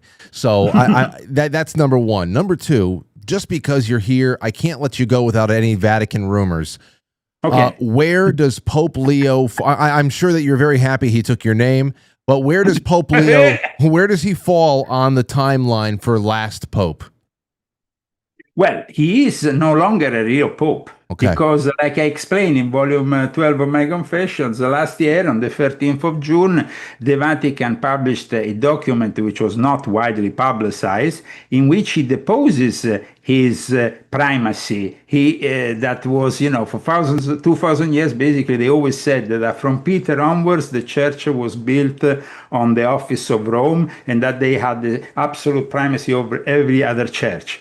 Now, historically, from last year, the Vatican has admitted that that was an artificial construct and that they are just a bishop amongst bishops. That's why you're seeing now the Pope going around with all the Orthodox churches and every other church in the world in search of a unification without putting himself first. It's because he's no longer a Pope. He's simply a bishop of Rome. The last Pope was Pope Francis. What would you describe you? But I guess this is my last question for real, because we never actually even got into you personally. But what would you describe yourself? You've been on some pretty unique journeys through circles of global and spiritual influence. Yeah. Would you characterize yourself? Your faith. Can you characterize it at this point in your life? Or Orthodox, traditional, preconciliar, Catholic? What would you say you are? I'm a man who believes. But I believe also that the institutions built to represent Jesus on this planet are completely corrupt from A to Z.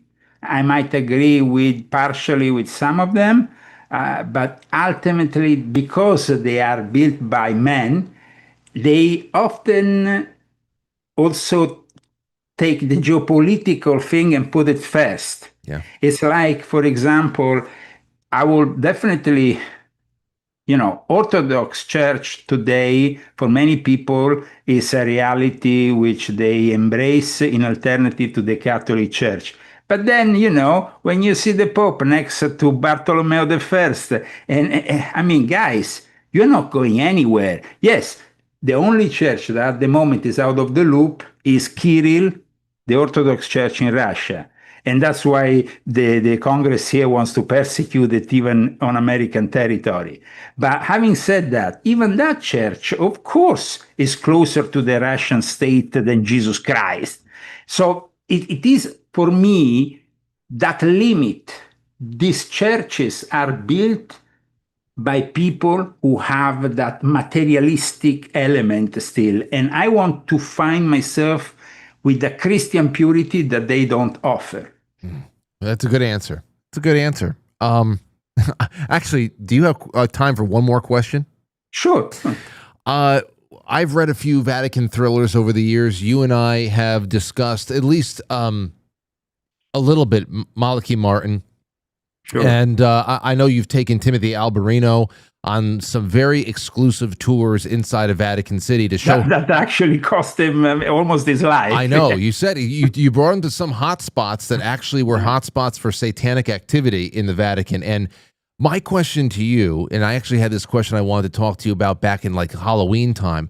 Are there any countermeasures that are taken by forces inside of the Vatican that are still devoted to Christ? And what I mean is, are like elite Vatican demon hunters, or are there any kind of rituals done to counteract black masses? Like what is done?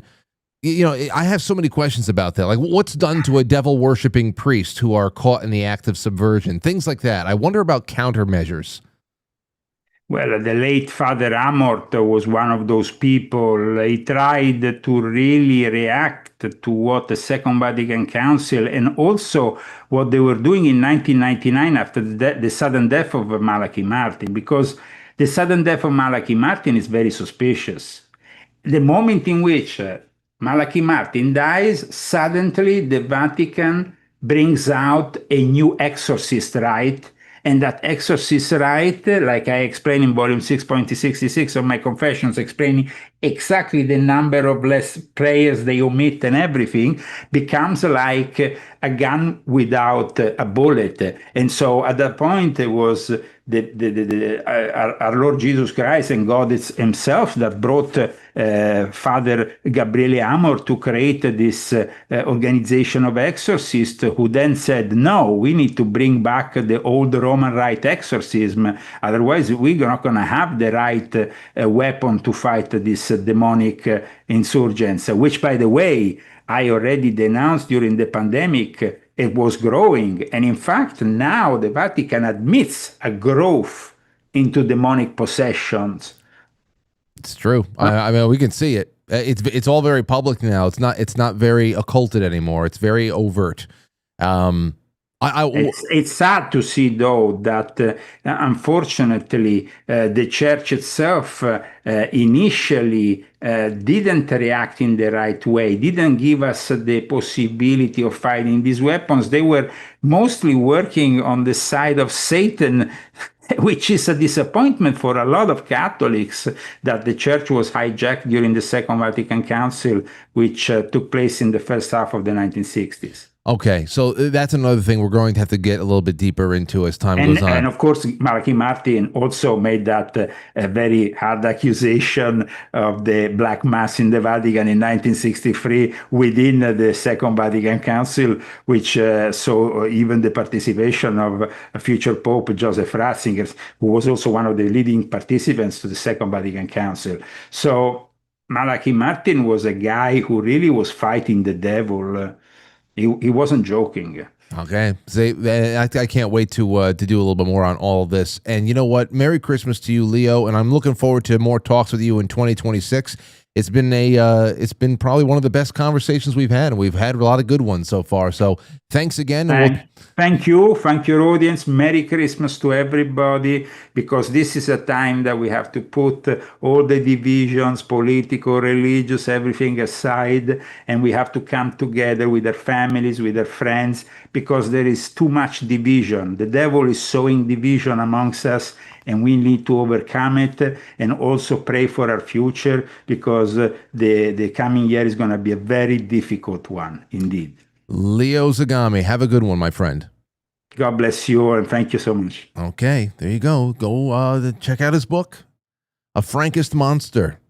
Just Leo Zagami. You know, I actually put it in because I set up a new Amazon storefront because people kept asking about, you know, everyday items that I use or what kind of broadcast equipment I use. So the Amazon storefront is in the description of the episode.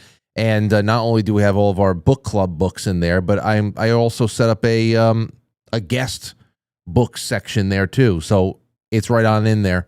And if you want to click on through or just search Leo Zagami's name on Amazon. Okay, listen. It's 8:32. We have less than a half hour left. We have a wonderful audience out there. Don't go anywhere. Stick with me and call in. I'm not going on an intermission. I'm going to read your super chats. I'm going to open up the lines. I want to hear what you guys have to say about this. Give me a buzz. Listen to little Clay Me.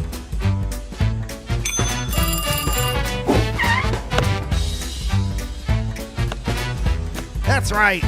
914-200-0269. Call on in. I chose it because it had a 69 in there. Anyway, and while you're calling, because I want to hear from you, listen, we don't have much time on this one here too. I told you with Quite Frankly Gold, make sure your cupboards are stocked with Quite Frankly Elevation Blend coffee and that it's being served hot in those mugs with the last of the 2025 Quite Frankly mugs. The last day to purchase those before Christmas is this Sunday. That's it. And then Paige is closing up the shop until about the 28th. So that can be found on quitefrankly.tv. There's the merch drop down. There's the mugs, whatever. And there's also the Keto Brainz. Guys, that's another thing. Jack up your coffee with the greatest nootropic creamer out there.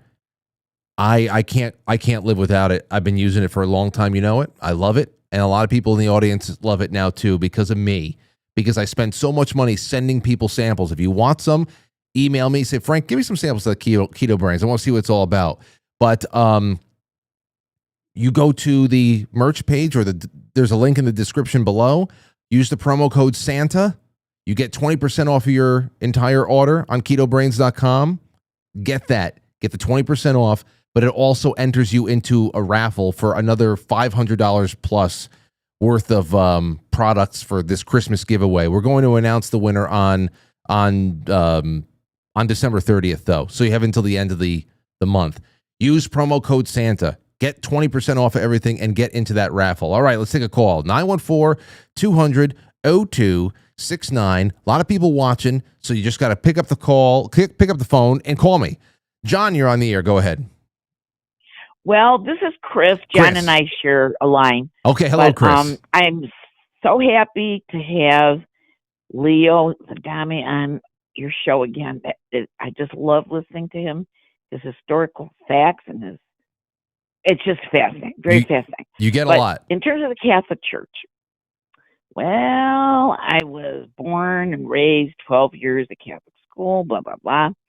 But there were so many bad circumstances that happened with priests and nuns and whatnot, especially the Monsignor of the school that I went to was just a molester, let me put it that way. Okay. But anyway, it allowed me, though, to question.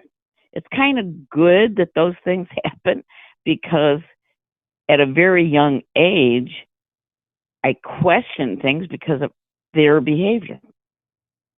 So as traumatic as it was, it also opened up my mind to think, what the hell is going on? Well, they're saying one thing and they're doing everything the opposite. Well, to your point, speaking to that point in particular, and it's a very cogent point there too. I mean, you can't go through any experience in this world and discount the fact that we're sharing the planet with billions of other people. And every institution is a human institution. Every last one. So you have to be able to balance that out. That you're dealing with things that are part divine and then part human, and you have to be able to separate it out, because there are other things there too. Like we were saying before, like the infiltration of the Catholic Church. That's a very insidious thing there too. You think about how insidious that actually was to make sure that those kinds of abuses are becoming a little bit more prominently represented. What does that do? What does that do? What does that really serve? Aside from the fact that you are denigrating 2,000-year-old traditions, apostolic traditions, you're also really getting into the weeds of turning people away from God altogether. That if you suffer, you think about how terrible that is to just suffer abuse at the hands of anybody that you trust, an authority figure, a family member, a friend, whatever it is. But to add the element of this happened to me at church. This happened to me at a Catholic school. I mean, that's a pretty great way to just turn you away from God. And that happened to a lot of people. You know, because it's not like there's not equally abusive people in any one of the 30,000 Protestant denominations out there with their 30,000 popes. You know, it's just, you have to balance all that out. And like I said before, when you said, we were talking about, who the hell was in, we were talking about Operation Sea Spray. I think it was Vinnie Brusco. Operation Sea Spray. Would the government ever experiment on unsuspecting the members, the population? Whether they be, injecting syphilis into prisoners somewhere or spraying bacteria over San Francisco by plane. Those are the kinds of things that when you see them, I hope it breaks your trust in things like government. And it makes you at least skeptical and makes you, hold on to your independence on things and push beyond whatever is a contemporary human machination and try to get baseline with it all, because there's plenty of reasons to be scared away from anything that would otherwise be good. And there's a lot of people who aren't practicing in their faith at all because of abuses that they suffered at the hands of human beings who portend to represent God or any other authority. 561, you're on the air. Go ahead. Hello. I'm on the air with Quite Frankly. Yes, who's this? This is Jason. Jason, I'm a quadriplegic. I'm going to try and turn off the screen. Jason, welcome back. Oh, you remember me? Absolutely. I thought you were about to troll. I thought you were about to troll me. Yeah, we were talking about music the last time you called in. I know, but you guys are talking about the Illuminati today. Absolutely. I'm on the phone with this music and Illuminati. I'm a quadriplegic, so my mother just walked in because she clocks all my phone calls. So, well, that's good. I just told her that I'm on the phone with this podcast, and now she ran away because she knows the type of podcast I watch. Well, what do you got for me? Because there's so much that happened tonight. So give me your biggest thought, your biggest takeaway. No, I was always a big believer in the Illuminati. I have a Haitian home health aide who was here with me and talks about this all the time because he's plugged in to the Haitian. All he listens to all day is YouTube news from Haiti, okay. And he's completely obsessed with it. And he's been talking about the Illuminati to me for years now. He's been with me like 9 years. So he's been talking about this for years, and I told him I'm watching the Illuminati, and this guy's books on the Illuminati, and I watch all the podcasts with this guy. I like it. I'm into it. So now he knows I understand what he talks about with me with the Illuminati. Okay, so it gave you some street cred. So now you opened up the floodgates. I got to talk about the Illuminati with my home health aide every day until I die. No, that's good. Like I said, if this show can give you a little bit of street cred with your aide, then good. Then now that you guys know that you're both legit. Yeah, but he takes care of every aspect of my life, so I know he cares about me for some of the things he has to do for me because of his job. Well, you know what? If you guys are ever hanging out and you happen to be watching a show together and we are talking about things that are on topic, feel free to both of you guys call in. I would love to hear a little bit about Haitian Illuminati takes. I mean, there's a lot of interesting things going on out there, especially with voodoo culture too. I want to hear about voodoo and how that comes into it. That's some spooky shit right there. So anytime feel free to call in again with him. Can I share a little levity? Yeah, go ahead. He's hysterical. This guy. He was so adamant. He's got to vote for Trump. Got to vote for Trump. He voted for Biden. He regretted it. Got to vote for Trump. Things are unaffordable. Got to vote for Trump. It wasn't 1 week before the Haitian podcaster started bashing Trump. Now Trump's a king. He's a dictator. He's going to send everybody back. I'm going to go back. I said, you're an American citizen. You haven't committed any crimes. You're not going anywhere. He doesn't believe me. He's buying into all this stuff. But now he's starting to see my points. Well, see, little by little, you're changing minds, and it's good to hear from you again. I hope you both call in some night, okay? All right. Well, I had two Haitian home health aides back in 2020. They both voted for Biden, and I got them both to change to Trump in 2024. Oh, well, there you go. That was my contribution. I can't effectively do much in my situation. Well, sir, I did that. Thank you again, and thank you on behalf of everybody in the audience for delivering the state of Florida. So I hope you have a good night. All right. Well, it's Quad J in Delray Beach. Quad J in Delray Beach. There you go. That's the there you go. It's converting people daily. Oh man. Okay, here we go. Quick couple running through all the super chats real quick. JDBQ1 says, I love Frank, especially Frank giving away silver. I'm giving away silver, baby. Tomorrow I'm giving it away.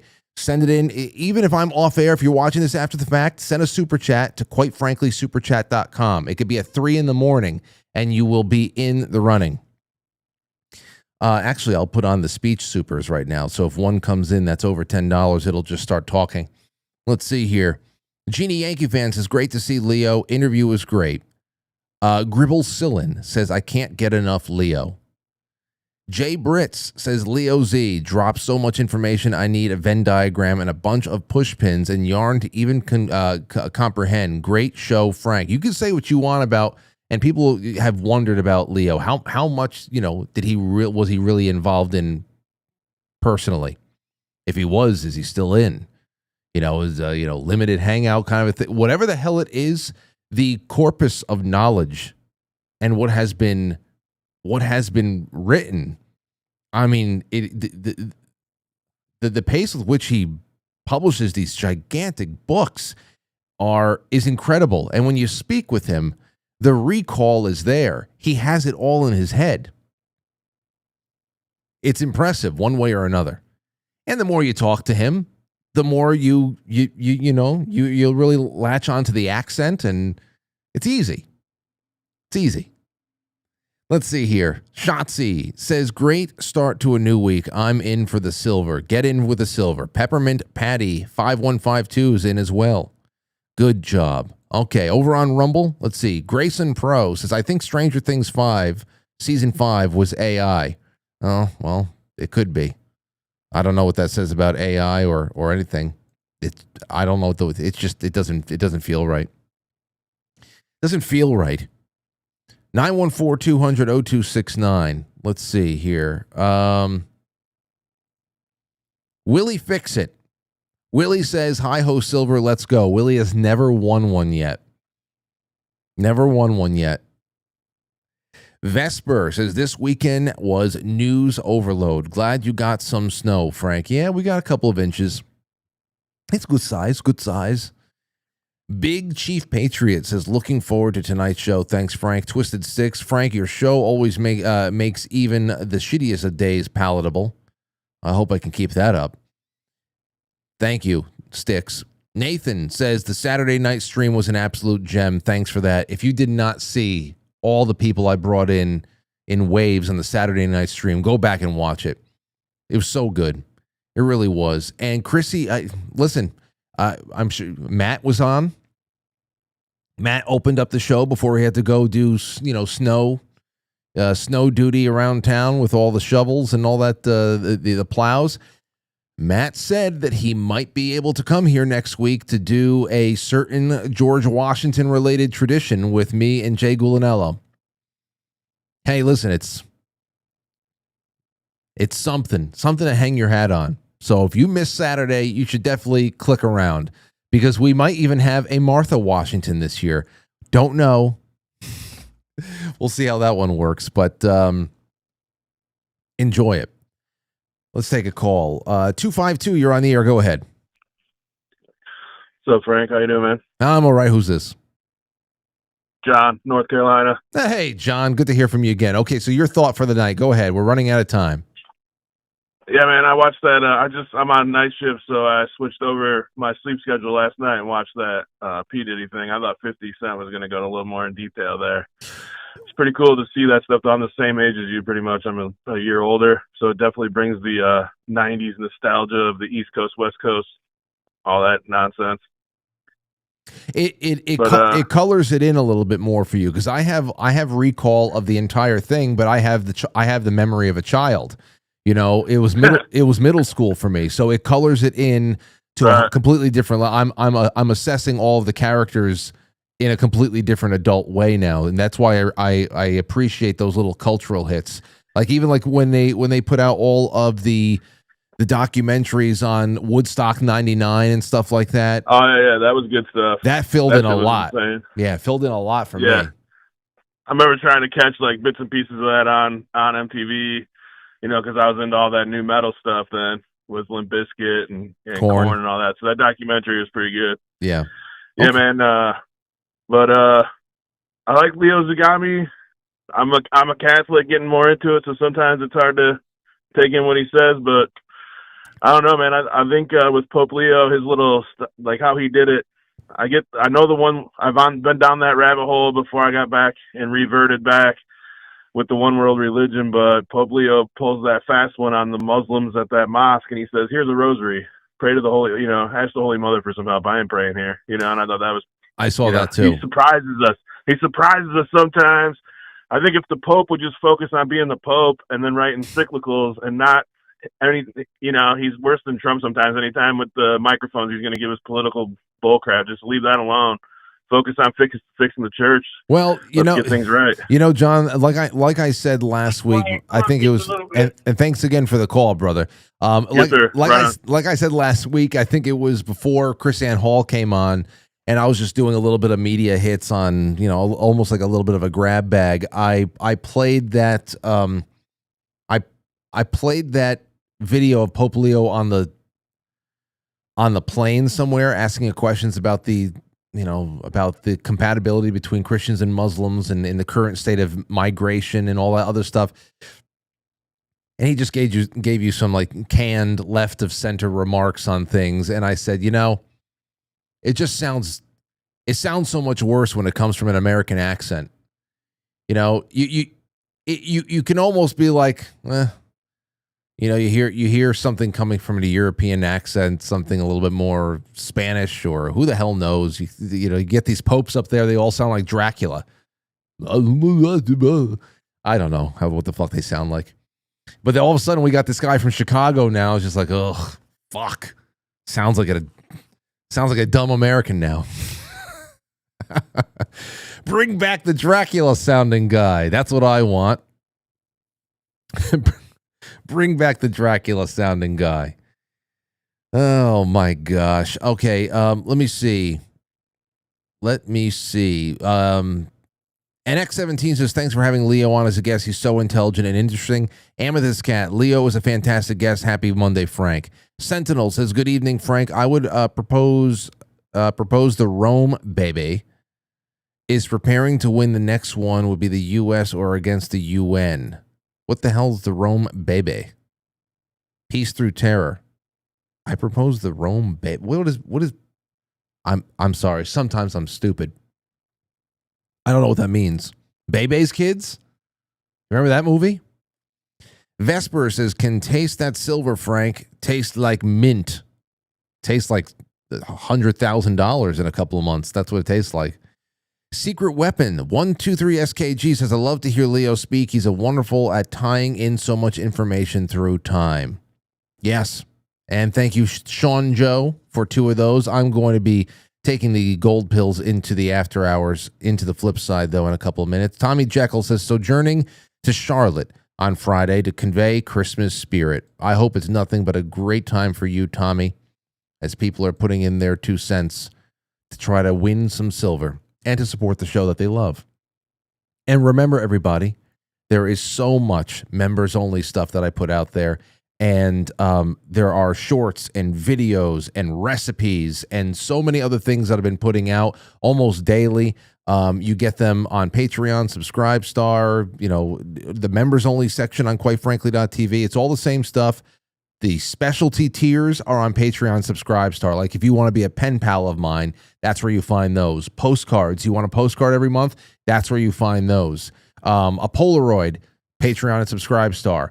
But YouTube members, right through quitefrankly.tv, the pilled chat, you get universal perks, universal access to all types of stuff that opens up right now, especially on YouTube members. It's great to have people just taking the plunge there. We need the support. All right. I think that's it for now. I don't want to open up any more cans of worms. This Rob Reiner thing we'll definitely talk about more tomorrow. Rob Reiner feared son's Nick's mental health was deteriorating before grizzly slashings, family friend.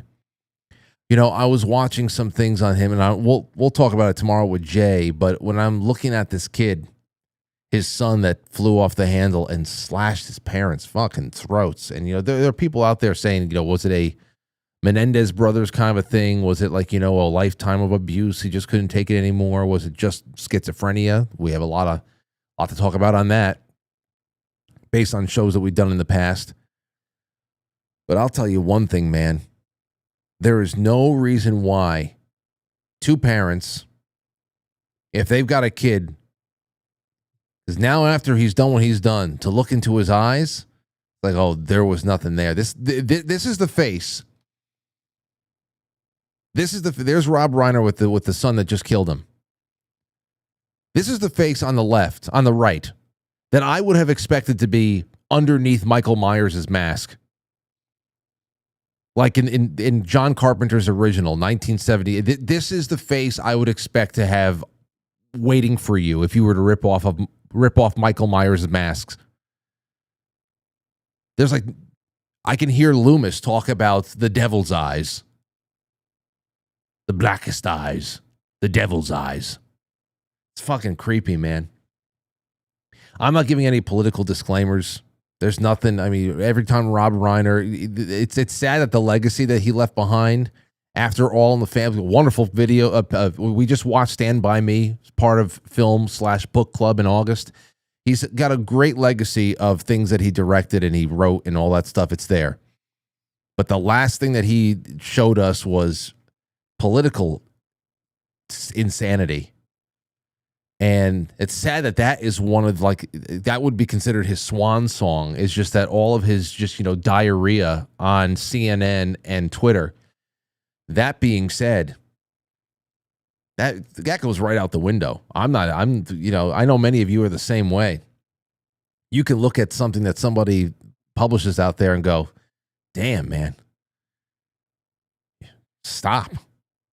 But that meeting this kind of an end, Charlie Kirk, I mean, this is a completely different thing, because you're talking about a family killing and mental, holy shit, this is just dark.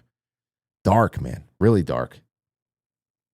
So we got to talk about it tomorrow, because I'm sure Jay will have something to say about it.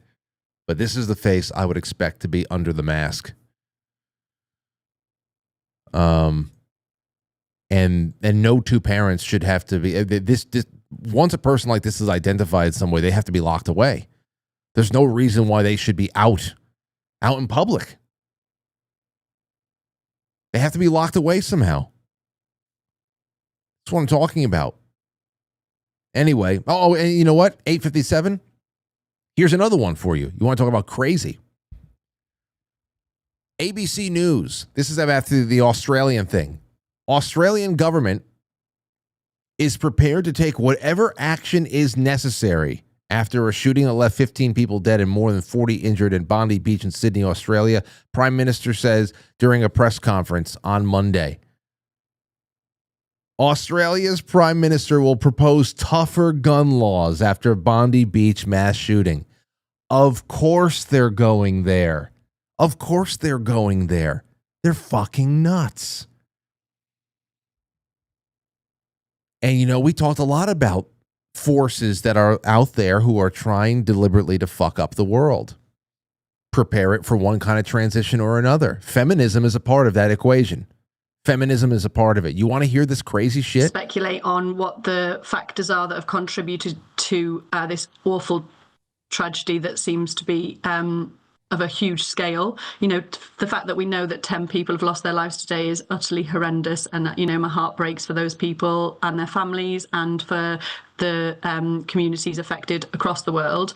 I think it's important to note that the escalation of this narrative of who we're against and how much we want to divide each other and how much we... Yeah, I mean, you see where it's going? See where it's going? Oh, of course they were going to do it. For as crazy as everyone was during COVID, no one was more batshit crazy than the Australian politicians out there. They're going to push right past migration and multiculturalism. Like I said, the only thing they care about is having people childless and defenseless for some reason. Until the hourglass runs out on the West, it's the only priority. And the women just love doing it. The women just love doing it. I watched, this is my last thing for the night. It's 8:59. I was watching Mary Poppins with Aurora. She was under the weather. And on Saturday, I was home with Aurora for a little bit. I was, in between tasks. And she said, "Can we watch a movie?" I said, "You got it, baby." I said, "What's something we haven't watched in a while?" Well, Dick Van Dyke had just turned 100 years old. I said, "You know what? We're going to watch, you want to watch Mary Poppins?" She goes, "Sure." So I put it on. Dick Van Dyke, turning 100 years old. I actually have some Dick Van Dyke reels that we're going to watch together. Because all I remembered from that movie, from seeing it the last time, however many decades ago, was all those awesome adventures that they just had, jumping into sidewalk chalk paintings and dancing with cartoon penguins. Well, imagine my surprise. 40-year-old Frank, when the movie opens up and you get this crazy Edwardian-era feminist suffragette dance number with Mrs. Banks. And equal rights, and equal rights with men, and voting, and influence, and power, and independence, and how future generations of girls are going to praise her for the sacrifice. She's actually talking about that, how the future generations are going to love my kind because of what we're giving the world. And now here we are in 2025. I'm thinking to myself there on the couch with Aurora, saying to myself, just please get to the dancing fucking penguins. When the hell do the fucking penguins come in? Why, I didn't remember this part. And now here we are in 2025. Europe's population is dying. London is like a scene out of Arabian Nights. People are being fined and jailed for speech. I'm sitting here thinking to myself, wow, if only Mrs. Banks knew that she would become not a hero, but a harbinger of cultural doom. A harbinger of cultural doom. Because a functional feminist society ended up being as realistic as a cloud-hopping nanny. And that's part of my spiel for tonight. I will see you tomorrow at 7 o'clock. Jay Gulanello will be in the studio, and we are not done. We're actually going to be talking until the lights go out in about 29 minutes from now. That's right. We're going to the flip side, ladies and gentlemen. So during the end credits, look in the comments, look in the chats, and I'll be dropping the link in there. If you're watching this after the fact, I will have put the time-stamped link pinned in the comment section or in the description of the episode for those of you who are like, where is the flip side? Do I need a password to get to it? No. Just click the link and come on over to pilled.net, quitefrankly.tv. It's right there, uninterrupted stream as soon as the end credits conclude. I'll see you guys tomorrow. It's been wonderful hanging with you. Be well. I'll catch you on the flip side.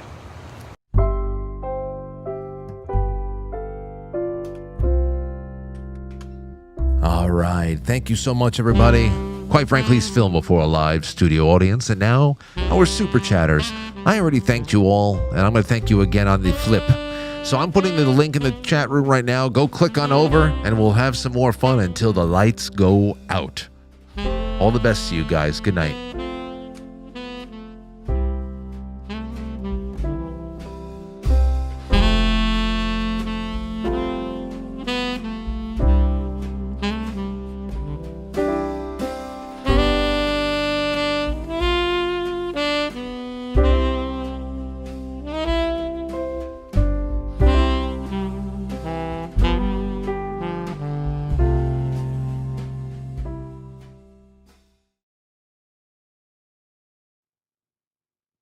Goodbye. All right. That's it. Thanks, everybody.